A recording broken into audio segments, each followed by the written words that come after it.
আমি দৌড়াচ্ছি অসমাপ্ত চাহিদার পেছনে, এক শূন্যতা থেকে আরেক শূন্যতায়। ভেবেছিলাম একদিন পূর্ণ হব, ভেবেছিলাম সব পাওয়া হবে, কিন্তু আজ আয়নার সামনে দাঁড়িয়ে দেখি আমি ফাঁকা। আমার ভেতর শূন্যতার গর্জন। যা কিছু জড়ো করেছি সবই মায়ার প্রতিচ্ছবি, ছুতে গেলেই বিলীন হয়ে যায়। আমি শুধু এক অস্তিত্বহীন উপমা, নামহীন রূপহীন শূন্যতায় গড়া। ধীরে ধীরে বুঝতে পারবেন, মানুষ আসলেই আপন হয় না, স্বার্থ ছাড়া কেউ পাশে থাকে না। নিঃশ্বাস ফুরানোর আগে কোনটা আপনার ভালো হবে তা বুঝতে শিখুন। প্রয়োজনে নিজেকে কঠোর করুন, কারণ পৃথিবীটা সহজ সরল মানুষের জন্য সত্যিই কঠিন। আচ্ছা, তার কি আসে যায়? প্রয়োজন ফুরালেই যে মানুষগুলো অবহেলা ছুড়ে দেয় সহজে, কাছের ভান করে যত্ন দেখায়, কিন্তু ভেতরে থাকে হিসাবের অঙ্ক।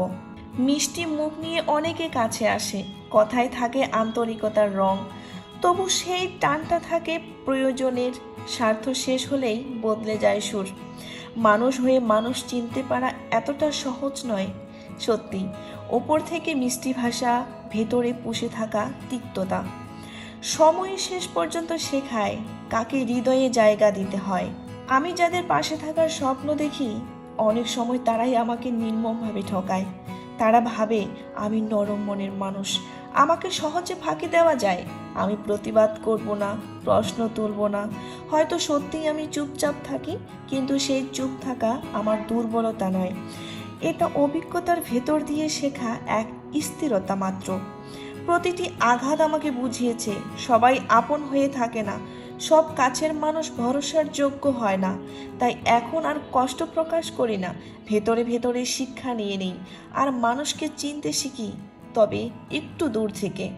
মানুষ চেনার সাধ্য আমার নেই, যতবার চিনতে গেছি ততবারই ভুল করেছি।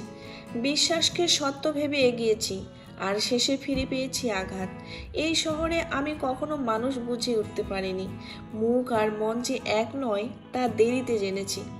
যাদের আপন ভেবেছিলাম একদিন, তাদের আচরণে বদলে গেছে সময়ের সঙ্গে। আমি মানুষ চিনতে পারিনি হয়তো, কিন্তু মানুষকে রূপ বদলাতে দেখেছি, তাও আবার স্পষ্টভাবে। হাসির আড়ালে লুকানো হিসাব, কথার আড়ালে গোপন স্বার্থ দেখেছি। তবু বিশ্বাস করাই যে আমার স্বভাব। হয়তো সে কারণেই বারবার ঠকে যাই আমি।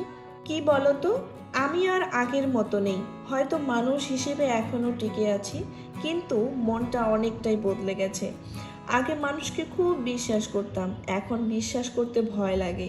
আগে অভিমান করলে কাছে টানতাম, এখন নিঃশব্দে দূরে সরে যাই। হয়তো আমি ক্লান্ত, ভালোবাসার ভান, মায়ার অভিনয়, সব কিছু দেখে দেখে এখন নিজেকেই অচেনা লাগে। আমি এখন আর কারো হয়ে উঠতে চাই না, শুধু নিজের ভেতরে একটু শান্তি খুঁজি। ব্যাস, এতটুকুই যথেষ্ট।